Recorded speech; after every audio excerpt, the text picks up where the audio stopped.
Selamat datang di channel Zimar Imam. Sembari mendengarkan tinggalkan like dan komentarnya bosku. Jangan lupa pasang headset kalian. Siapkan kopi dan camilan. Lupakan pahitnya kehidupan. Mari kita dengarkan sambil rebahan. Penembak jitu terbaik. Bab 133. Ada dua orang yang menjaga di luar pintu tempat pembakaran bawah tanah, semuanya adalah anak buah Tony. Untuk tugas penting seperti menjaga saudari Lee, Tony hanya mempercayai anak buahnya sendiri, bukan penjaga keamanan yang membangkang. Mendengar ketukan di pintu, kedua penjaga itu saling memandang, lalu yang satu berjaga dengan pistol, dan yang lainnya mengeluarkan kunci dan membuka pintu. Mencicit. Tempat pembakaran bawah tanah gelap, dan hanya tali yang dilemparkan ke tanah yang dapat dilihat melalui sumber cahaya di luar. Di mana orangnya? Kedua penjaga itu sama-sama tercengang, dan mereka berjalan masuk satu demi satu dengan senjata di tangan. Bang! Setelah keduanya masuk, pintu ditutup, dan tempat pembakaran bawah tanah menjadi tidak terlihat sama sekali. Jeritan menyedihkan terdengar satu demi satu, dan kedua penjaga itu sepertinya diserang oleh binatang buas. Mencicit. Pintu tempat pembakaran bawah tanah terbuka, dan saudari Lee berdiri di sana sambil memegang belati berlumuran darah di masing-masing tangannya. Tongsam hitamnya berlumuran banyak darah, dan dia tampak seperti Shuro dari neraka. Kedua penjaga itu terjatuh dalam genangan darah. Masing-masing dari mereka telah ditikam setidaknya belasan kali. Tendon tangan dan paha belakang mereka semuanya putus, namun mereka masih hidup. Rasa sakit itu menyebabkan tubuh mereka bergerak-gerak, dan keempat mata mereka dipenuhi rasa takut. Saudari Lee tidak membunuh mereka secara langsung, hanya untuk membiarkan mereka mengalami siksaan ketakutan ini. Untuk menyeka darah di pisaunya, saudari Lee mengambil pistol dan berjalan keluar. Bang! Pintu tempat pembakaran bawah tanah ditutup kembali, dan suara penguncian terdengar. Tempat pembakaran bawah tanah menjadi gelap gulita lagi, dan ketakutan meningkat hingga ekstrim. Wow! Suara langkah kaki yang mengejar semakin dekat. Lian bertanya kepada Natasha, apakah kamu tahu di mana aku bisa bersembunyi di dekat sini? Natasha menunjuk ke kiri depan dan berkata, ada terowongan sepanjang 4-500 meter di sepanjang jalan ini. Saya bermain di sana ketika saya masih kecil. Itu sangat rahasia. Oke. Lian menoleh ke belakang dan melanjutkan, pergilah ke terowongan dan bersembunyi sekarang. Aku akan memancing orang-orang itu pergi dulu, lalu aku akan menemukan cara untuk menyelamatkan ibumu. Ya. Natasha mengangguk penuh semangat, dan sekarang Lian adalah satu-satunya pendukungnya. Lian, hati-hati. Lian tersenyum tipis, dan setelah melihat Natasha menghilang ke dalam kegelapan, dia berbalik dan berjalan menuju jalan buntu, lalu mengintai di semak-semak. Langkah pengejaran Zoro semakin dekat, dan tak lama kemudian mereka sudah berada di dekat Lian. Retakan. Dengan suara lembut, seberkas cahaya tiba-tiba menyala di kegelapan, menembus mata penjaga keamanan. Ini adalah senter yang dibawakan Lian, dan berguna saat ini. Bang, petugas keamanan itu menembak dengan naluri penuh. Senternya hancur oleh peluru yang berterbangan, dan berkas cahayanya menghilang. Sial, kubilang aku akan menangkapnya hidup-hidup. Kalau ada yang berani menembak sembarangan lagi, hati-hati dan aku akan membunuhnya. Teriak Solo keras. Kapten Tim, seorang penjaga keamanan tergagap. Ada apa? Teriak Zoro dengan marah. Penjaga keamanan juga membawa senter, dan penjaga keamanan yang berteriak menyorotkan lampu ke sekeliling mereka. Ada dua mayat tergeletak di tanah, keduanya tewas terkena peluru di kepala, dan darah bercampur otak mengalir keluar dari mereka. Sutra. Zoro tersentak, jantungnya tercekat di tenggorokan, tubuhnya menempel di pohon, dan matanya melihat sekeliling dengan ngeri. Dua anak buahnya ditembak mati tanpa pemberitahuan sebelumnya. Lian mengunci sasaran ketiga melalui penglihatan mekanis pada senapannya, sebelumnya ia telah melepaskan dua tembakan dan berhasil menutupinya dengan tembakan musuh, sehingga posisinya tidak diketahui. Bang! Peluru berterbangan dari kegelapan, dan pria yang memegang senter untuk menerangi mayat di tanah bergoyang dan jatuh ke tanah, dengan darah mengalir keluar dari jantungnya. Biasanya Ang Lee akan memilih menembak di kepala dibandingkan jantung di dada. Bukan berarti memukul kepala musuh dari jarak 100 meter atau lebih merupakan suatu pencapaian yang luar biasa, atau menunjukkan betapa akuratnya keahlian menembak seseorang, tetapi musuh mungkin mengenakan rompi anti peluru, dan menembak di dada sering kali gagal. Musuh terbunuh, namun pukulan di kepala bisa menjamin musuh akan terbunuh dengan satu tembakan. Saat ini, menembak jantung musuh benar-benar merupakan langkah yang tidak berdaya. Lingkungan yang gelap membuat Ang Lee tidak dapat melihat target dengan mudah. Ia menggunakan posisi sumber cahaya senter di tangan musuh untuk menilai tinggi badan seseorang. Menembak di bagian dada dengan area yang lebih luas memiliki hit rate yang lebih besar. Zoro mengerutkan kening. Ketiga orang mati itu tidak jauh darinya. Dia yakin dia akan dibunuh oleh Ang Lee begitu dia menunjukkan kepalanya. Jika kondisi memungkinkan, Ang Lee memang akan memilih Solo sebagai kaptennya terlebih dahulu. Anak itu ternyata penembak jitu. Solo mengulurkan moncong senjatanya dan menembak ke arah Ang Lee sambil berteriak, matikan semua senter, matikan semuanya. Merupakan kesalahan fatal bagi seorang sniper jika menembak terus-menerus di tempat yang sama. Biasanya, titik tembak hanya diperbolehkan digunakan satu kali untuk menjamin keselamatan penembak jitu itu sendiri. Ada pengecualian. Misalnya saja situasi Ang Li saat ini. Untuk dua tembakan pertama, Lian memanfaatkan tembakan musuh untuk menutupi dirinya. Untuk tembakan ketiga, ia yakin musuh masih belum bisa menentukan posisinya, sehingga ia bisa menembak sasaran keempat di tempat yang sama. Segera setelah senter penjaga keamanan dimatikan, area sekitarnya menjadi gelap gulita. Ang Li tidak bisa lagi melihat sasarannya dan tidak bisa lagi melanjutkan tembakan. Untungnya, ini adalah permainan yang adil. Penjaga keamanan tidak membawa peralatan penglihatan malam. Tanpa penerangan senter, mereka tidak dapat melihat Lian dan hanya bisa menembak secara membabi buta. Satpam di Angel Manor semuanya adalah para veteran, terutama yang diwakili oleh Solo yang pada dasarnya adalah pasukan khusus. Orang-orang ini memiliki pengalaman tempur yang luar biasa. Sayangnya yang mereka temui hari ini adalah Ang Li, seorang penembak jitu jenius yang menjalani pelatihan hidup dan mati setiap hari di sekolah penembak jitu. Di medan pertempuran, pasukan khusus pun sama seperti orang biasa di hadapan penembak jitu, mereka hanya sekedar menembak sasaran. Terkadang, pasukan khusus akan membuat kesalahan yang tidak dilakukan orang biasa. Misalnya saja penembakan buta saat ini. Selain membuang-buang peluru, mereka tidak menyadari bahwa kilatan api dari peluru tersebut menunjukkan posisi mereka. Waktunya singkat, tapi cukup bagi Lian untuk melihat target dengan jelas. Ang Li dengan cepat mengunci seorang pria yang tidak menyembunyikan dirinya dengan baik dan yang kepalanya terlihat di luar bunker. Dia langsung menghitung faktor-faktor yang mempengaruhi penembakan itu dalam pikirannya, dan kemudian peluru-peluru itu terbang keluar. Puff! Peluru itu mengenai kepalanya dan membuat suara palu menghantam semangka lagi. Satu lagi satpam tewas, dan sejauh ini tim Solo sudah kehilangan lebih dari separuhnya. Solo tiba-tiba menyadari bahwa menembak juga akan mengungkapkan posisinya, jadi dia berteriak, berhenti menembak, cepat berhenti menembak. Tembakan berhenti. Tanpa cahaya, Solo dan anak buahnya tidak bisa melihat Lian sama sekali. Berhentilah menembak, dan mereka tidak akan bisa menimbulkan ancaman apapun terhadap Ang Li. Bab 134.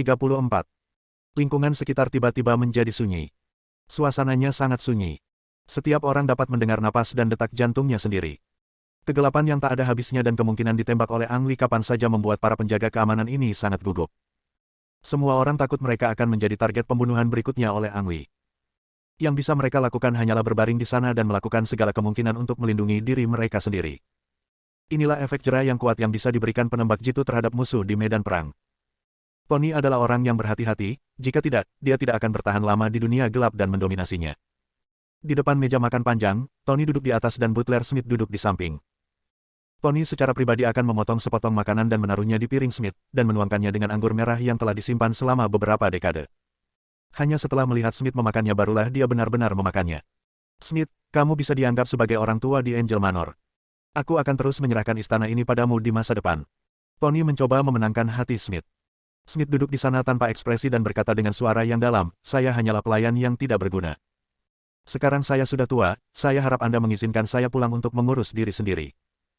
Tony melirik ke arah Smith, memasukkan potongan steak ke dalam mulutnya, dan melambaikan tangannya sambil makan, berkata, kita akan membicarakannya nanti. Ngomong-ngomong, apakah ada makanan penutup? Ambilkan aku beberapa. Ya. Smith seperti robot yang membosankan. Setelah menerima pesanan, dia bangkit dan berjalan ke dapur. Segera setelah saya berjalan ke lorong dari restoran ke dapur, saya melihat seorang pelayan berdiri di sana memegang makanan penutup. Melihat wajah pelayan itu, Smith sedikit terkejut dan menoleh ke belakang dengan gugup. Dia hendak berbicara tetapi dihentikan oleh pelayan itu. Pelayan itu menyamar sebagai Suster Yuli. Dia melirik ke arah restoran dan kemudian berbisik, bawa aku ke sana. Smith mengangguk, berbalik dan berjalan menuju Tony bersama Sister Lee. Tony sedang menikmati makanannya ketika ponselnya tiba-tiba berdering. Melihat orang yang diutus untuk mengikuti Zoro, dia menekan tombol panggil. Bos, lumayan. Suara panik terdengar dari ponsel. Apa yang terjadi? Tony tidak terpengaruh secara emosional dan memasukkan sepotong steak lagi ke dalam mulutnya. Puan Mehmet sudah mati. Berdengung. Wajah Tony tiba-tiba berubah, dan dia lupa mengunyah daging di mulutnya, dan berteriak dengan suara rendah, katakan lagi. Tuan Matt terbunuh. Siapa yang melakukannya? Wajah Tony berubah warna menjadi hati babi, dan Matt adalah putra satu-satunya. Natasha! Natasha! Teriak Tony, garpu di tangannya sudah bengkok. Sister Lee mengikuti Smith ke meja makan. Dia berhenti sejenak ketika dia mendengar nama putrinya, lalu membungkuk dan meletakkan makanan penutup di depan Tony. Perhatian Tony sepenuhnya terfokus pada telepon, dan dia seperti banteng yang marah, berteriak, bunuh gadis itu, termasuk Solo dan orang-orang itu, bunuh mereka semua, tidak ada yang akan selamat. Ya, ujung telepon yang lain menjawab. Mendengar bahwa Tony akan membunuh putrinya, mata saudari Lee bersinar dingin, dia mengambil pisau di atas meja dan menempelkannya ke leher Tony. Jangan bergerak. Adegan di depan mereka mengejutkan semua orang, terutama orang-orang yang bertanggung jawab melindungi Tony. Tidak ada yang menyangka pelayan itu akan tiba-tiba menyerang Tony. Tony, yang baru saja marah seperti lembu, tiba-tiba menjadi tenang, melirik ke arah saudari Lee, dan berkata dengan muram, putrimu membunuh putraku, dan aku ingin dia memberikan nyawanya seumur hidup. Tony, kaulah yang memulai masalah ini, kamu tidak bisa menyalahkan putriku. Saudari Lee berhenti sejenak, lalu berkata, lepaskan putriku, aku akan menyetujui apapun yang kamu inginkan, termasuk Angel Group. Mimpi, teriak Tony dengan dingin. Saudari Lee menggerakkan pisaunya sedikit, dan darah mengalir dari leher Tony. Jangan desak aku. Tony tampak pucat dan berteriak kepada orang-orang di ruangan itu, bunuh semua orang di grup malaikat. Beraninya kamu. Teriak Suster Lee dengan keras. Untuk apa kamu masih berdiri? Pergi. Tony meraung keras, seperti orang gila, tidak peduli apakah dia akan mati di tangan Sister Lee. Aku akan membunuh siapa saja yang berani bergerak. Ancam Suster Lee, tapi tidak ada gunanya. Bang! Restoran tiba-tiba menjadi gelap, dan seseorang mematikan listrik. Hampir segera setelah kegelapan turun, suara tembakan terdengar. Papa. Beberapa pria bersenjata berjatuhan ke dalam genangan darah sebagai tanggapan, diikuti oleh orang lain yang membalas tembakan. Seluruh restoran menjadi kacau, tembakan terus berlanjut, dan tembakan peluru meledak dari waktu ke waktu dalam kegelapan. Tony memiliki lebih dari 20 anak buahnya yang tersebar di seluruh restoran. Meski bukan pasukan khusus, masing-masing dari mereka memiliki pengalaman dalam pertempuran berdarah dan bersenjata lengkap. Dilihat dari suara tembakan, hanya ada satu penyerang. Awalnya, Tony hanya sedikit mengernyit dan tidak terlalu khawatir, mengira pertarungan akan segera berakhir. Keseluruhan baku tembak memang singkat, namun endingnya tidak terduga. Bang! Listrik dinyalakan dan restoran menjadi terang benderang kembali. Butuh 2 atau 3 detik bagi saudari Lee untuk beradaptasi dengan cahaya, namun pemandangan di depannya mengejutkannya. Lebih dari 20 anak buah Tony semuanya terjatuh dalam genangan darah. Ada yang tertembak peluru, ada yang jantungnya tertusuk pisau, dan ada yang lehernya patah.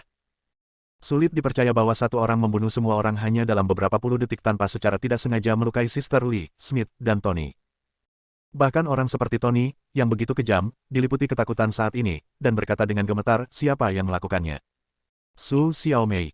Seorang gadis yang terlihat lemah muncul di benak saudari Lee, dan dia berkata pada dirinya sendiri, terima kasih. Tony, panggil anak buahmu untuk melepaskan putriku. Perintah Suster Lee. Tony melirik ponsel yang terlempar di atas meja makan, mengertakkan gigi dan berteriak, mimpi. Dia tahu betul bahwa Natasha adalah satu-satunya kartu truf di tangannya. Begitu dia kehilangan kartu truf ini, dia akan tamat sepenuhnya. Brengsek. Saudari Lee menusuk tangan kanan Tony ke meja makan dengan tangannya yang marah. Ah! Jalang, aku akan membunuhmu. Tony berteriak kesakitan.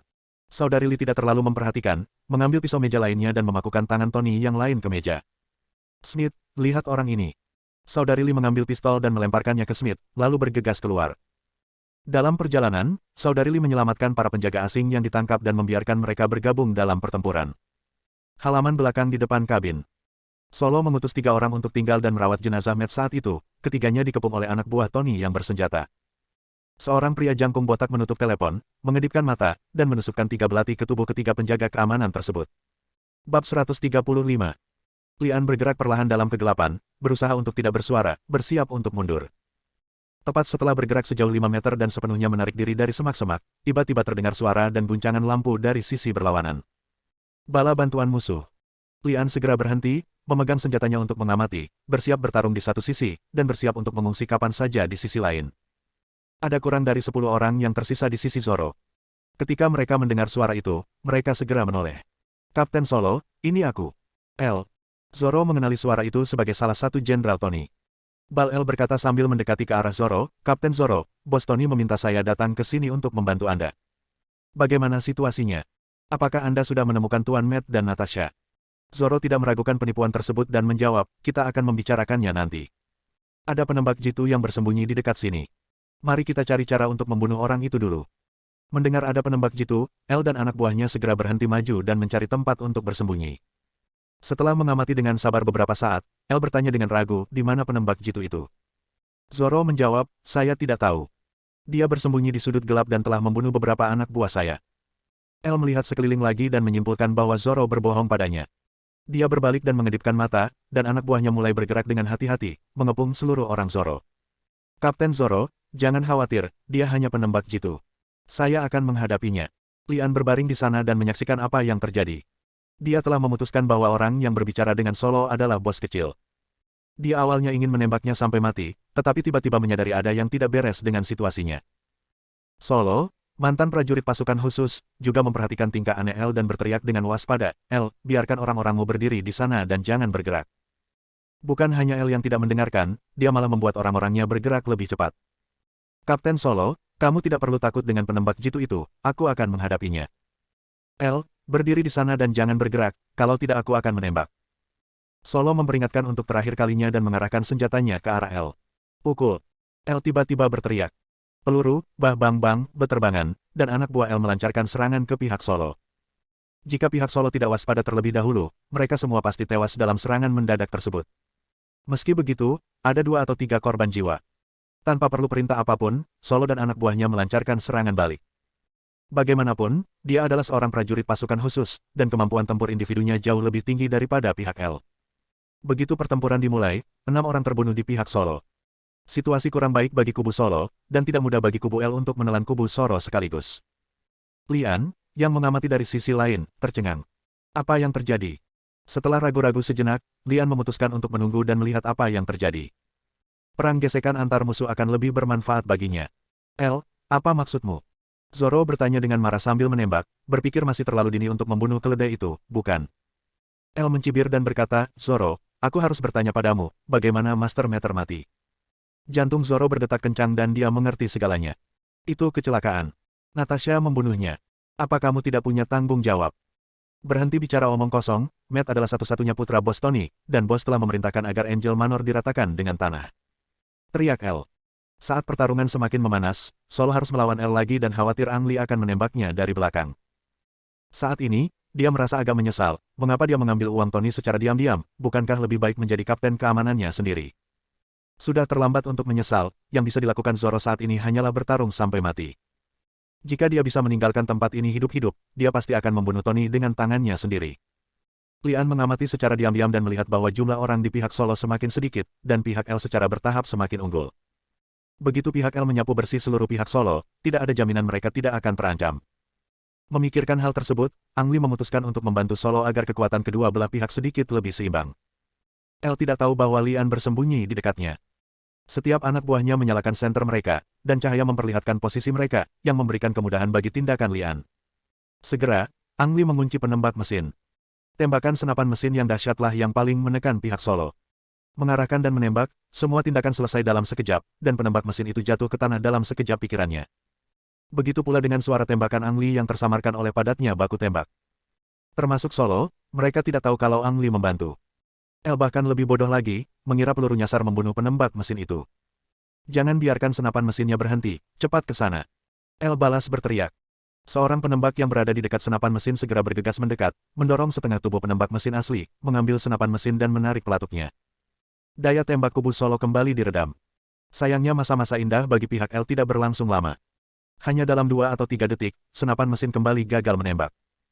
Kali ini, Solo menyadari bahwa Lian membantunya, dan di saat yang sama dia juga mengetahui bahwa Lian membantunya mengonsumsi kekuatan El. 2 orang tewas berturut-turut, dan El akhirnya mengerti bahwa penembak mesin itu dibunuh bukan oleh peluru nyasar, melainkan oleh penembak jitu. Apakah benar ada penembak jitu? El terkejut, dan segera menyusut ke belakang bunker sambil berteriak dengan marah, "Zoro, bajingan, kamu mengambil uang Bos Tony, tapi kamu mengkhianati Bos Tony." Zoro tahu bahwa El telah salah paham, tetapi dia tidak repot-repot menjelaskannya. "Saudaraku, bertarunglah," teriak Solo kepada beberapa saudara. Ingin lari. Ang Lee tidak ingin Solo pergi begitu saja, maka ia menggerakkan moncong senjatanya dan segera mengunci posisi Solo. Tanpa ancaman penembak mesin, kubu Solo menjadi sengit dalam pertarungan, berusaha menerobos sekaligus. Siapa tahu, begitu Solo berdiri dan maju 2 langkah, kaki kanannya tergigit peluru dan terjatuh ke tanah. Zoro mengerutkan kening dan melihat kembali ke arah Lian dengan marah. Pembobolan pertama gagal karena Solo terluka. 2 petugas keamanan lagi tewas dalam pelarian tersebut, sehingga hanya menyisakan 3 orang di pihak Solo. Di sisi lain, masih ada 15 atau 6 orang di pihak El yang masih memiliki keunggulan absolut. Solo menyadari bahwa Lian tidak mungkin membiarkannya pergi dari sini, dan dia merasa putus asa ketika dia berpikir bahwa dia pada akhirnya akan mati di sini. Dalam sekejap mata, Zoro mengertakkan gigi dan memutuskan untuk bertarung sampai akhir, bahkan jika dia mati, dia harus mendukungnya beberapa kali lagi. Bab 136. Kesalahan terbesar yang dilakukan El adalah tidak bekerja sama dengan Solo untuk menghadapi sniper Ang Lee terlebih dahulu. Sedemikian rupa sehingga pertarungan berubah menjadi situasi kalah-kalah. Satu orang, satu senjata, dan beberapa peluru dapat mengontrol arah pertempuran dan keseimbangan kemenangan. Inilah hal yang menakjubkan tentang penembak jitu. Buruan dan bunuh mereka semua. Teriak El sambil bersembunyi di balik pohon. Beberapa orang yang mengalami keterbelakangan mental sepertinya telah melupakan keberadaan penembak jitu dan bergegas mendekat dengan putus asa. Solo dan anak buahnya lainnya bertempur dalam pertempuran berdarah dan menewaskan 4 orang lagi, namun mereka akhirnya terbunuh oleh tembakan acak karena kurangnya efektivitas tempur dan kurangnya amunisi. Setelah memastikan Solo sudah mati, El di satu sisi senang namun tak lupa ada penembak jitu yang tersembunyi di kegelapan. Matikan lampunya. Ayo matikan semua lampunya. Teriak El kepada anak buahnya sambil bersembunyi di balik pohon. Lampu dimatikan dan lingkungan sekitar kembali gelap. Segalanya telah berevolusi kembali seperti semula sebelum El dan gengnya muncul, dan kedua belah pihak menemui jalan buntu. El ingin membunuh Lian, tapi dia khawatir dia akan ditembak jika dia menunjukkan kepalanya, jadi dia hanya bisa bersembunyi di sana seperti kura-kura yang menyusut. Setelah kebuntuan selama lebih dari 10 menit, seorang pria bersenjata berbisik, "Kapten El, haruskah penembak jitu itu pergi?" El memutar matanya dan memerintahkan pembicara, "Pergi ke depan dan lihat." "Oke." Pria bersenjata itu menjawab dengan gugup. Ia tidak berani menyalakan lampu, maka ia bergerak maju dengan hati-hati dengan badan menempel di tanah, dan tak lama kemudian ia sampai di tubuh Solo. "Pemimpin tim, maju," perintah El. Dia hanya bisa gigit jari dan terus bergerak maju, semakin menjauh dari El, tapi hatinya yang gugup berangsur-angsur menjadi lebih tenang. Penembak jitu itu pasti sudah pergi, kalau tidak kenapa dia tidak menembak. Keberuntungan akhirnya menang. Dia tidak lagi berhati-hati seperti sebelumnya. Dia bahkan berdiri dan berjalan ke depan dengan senjata di tangan, hanya tidak menyalakan senter. Ang Li terbaring tak bergerak seolah membatu, memegang senapan mesin nagan kuno di kedua tangannya, mata kirinya sedikit tertutup, mata kanannya sedikit menyipit untuk mengunci target melalui penglihatan mekanis. Lebih dekat, lebih dekat. Awalnya hanya bayangan hitam buram, namun semakin dekat jaraknya, targetnya semakin jelas. Bang! Tembakannya meledak, dan sasarannya jatuh ke tanah dan tidak bisa bangkit lagi. El dan semua orang gemetar di dalam hati mereka, menyadari bahwa Lian belum pergi. Suara tembakan menunjukkan perkiraan lokasi Lian, tetapi El dan anak buahnya terbaring di sana dan tidak berani bergerak gegabah. Semua orang takut mereka akan menjadi sasaran tembak berikutnya. Kebuntuan terus berlanjut, dan untuk waktu yang lama El dan anak buahnya tidak berani bergerak. Jika mereka diberitahu bahwa Ang Li diam-diam menjauh setelah menembak sasaran terakhir, mereka akan sangat tertekan hingga muntah darah. Setelah Lian mundur, dia mengikuti jalan yang ditunjukkan oleh Natasha untuk menemukan terowongan. Awalnya, dia ingin kembali ke Manor untuk melihat-lihat, tapi dia khawatir orang-orang ini akan menemukan Natasha, jadi dia mengubah rencananya. Yang disebut terowongan hanyalah pipa drainase yang terbengkalai, pintu masuknya ditutupi rumput liar dan makhluk hidup, sehingga tersembunyi. Pintu masuknya tidak mudah terlihat bahkan di siang hari. Jika Ang Li tidak membisikkan nama Natasha, akan sulit menemukannya. Lian. Natasha dengan bersemangat bergegas menemui Lian lagi sambil menangis seperti anak kecil. Tadi ada suara tembakan, yang membuatku takut setengah mati. Kupikir sesuatu akan terjadi padamu. Apa yang terjadi? Melihat Natasha begitu menyayanginya, Lian merasa hangat, memeluknya dan berkata, "Jangan takut, apa aku tidak baik-baik saja?" "Apakah kamu terluka?" tanya Natasha, sudah siap merawat Lian. "Tidak, tidak ada luka sama sekali." Lian berbalik di depan Natasha. Natasha lalu menyeka air matanya dan tersenyum, "Senang sekali kamu baik-baik saja." "Ngomong-ngomong, bagaimana situasinya sekarang?" "Solo dan orang-orangnya semuanya mati. Mereka dibunuh oleh sekelompok orang bersenjata yang aneh. Saya kira mereka adalah orang-orang Tony karena mereka menyebut Met Tuan Muda," jawab Ang Li. "Lalu apa yang harus kita lakukan?" Natasha meraih tangan Lian dengan gugup. Lian menghibur, "Jangan takut, mereka tidak dapat mengancam kita untuk saat ini." "Hah?" Natasha masih sedikit gelisah dan bertanya, "Lian, apakah kamu punya rencana?" Lian berpikir sejenak dan berkata, "Temukan Su Xiaomei dan Wu Jinseng dulu, lalu kita akan kembali ke depan bersama untuk melihat bagaimana situasinya." "Ya." Natasha mengangguk penuh semangat. Lian tidak punya waktu istirahat, jadi dia hanya minum air dan pergi bersama Natasha. Lebih tepatnya, Natasha memimpin. Bagaimanapun, tempat ini dibangun sesuai dengan formasi Yin yang Bagua, dan Lian tidak tahu jalannya sama sekali. Sebelum mereka berdua pergi jauh, terdengar suara di depan mereka. Lian segera menarik Natasha dan bersembunyi di balik pohon di pinggir jalan sambil mengarahkan senjatanya ke arah suara tersebut. Di bawah sinar bulan, sesosok tubuh mungil berjalan ke depan dengan panik, melihat sekeliling dengan gugup saat dia berjalan. "Ini Xiaomei," panggil Natasha dengan suara rendah. Su Xiaomei sepertinya telah mendengar suara itu, dan segera berjongkok dan bersembunyi di balik rumput, menatap ke depan dan berbisik, "Lian, apakah itu kamu?" "Ini aku."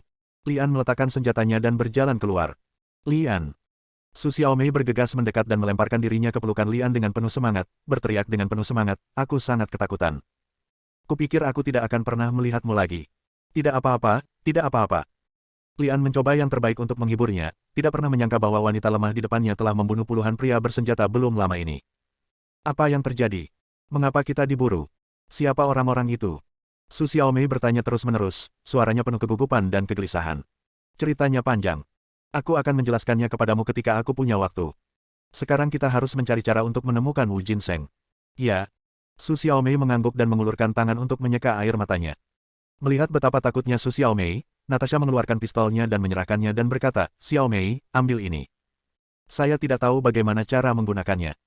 Su Xiaomei menatap pistol itu dan menggelengkan kepalanya. Kalau begitu, tinggallah bersamaku, aku akan melindungimu. Natasha tiba-tiba menjadi berani. Terima kasih. Setelah suasana hati Su Xiaomei sedikit tenang, Lian dan rombongannya bergerak maju lagi, tetapi sebelum mereka mengambil 2 langkah, suara tembakan terdengar di kejauhan. Keanehan. Lian sedikit mengernyit. Arah datangnya tembakan tepat di tempat kelompok L berada. Begitu suara tembakan terdengar, kedua wanita itu menjadi tegang. Tidak apa-apa, ayo terus berjalan. Lian berkata dengan nyaman. Mereka bertiga melewati tempat terjadinya kebakaran, namun tidak bertemu dengan Wu Jinseng. Akhirnya, mereka mengambil jalan pintas keluar dari halaman belakang dan kembali ke halaman depan manor. Bersambung.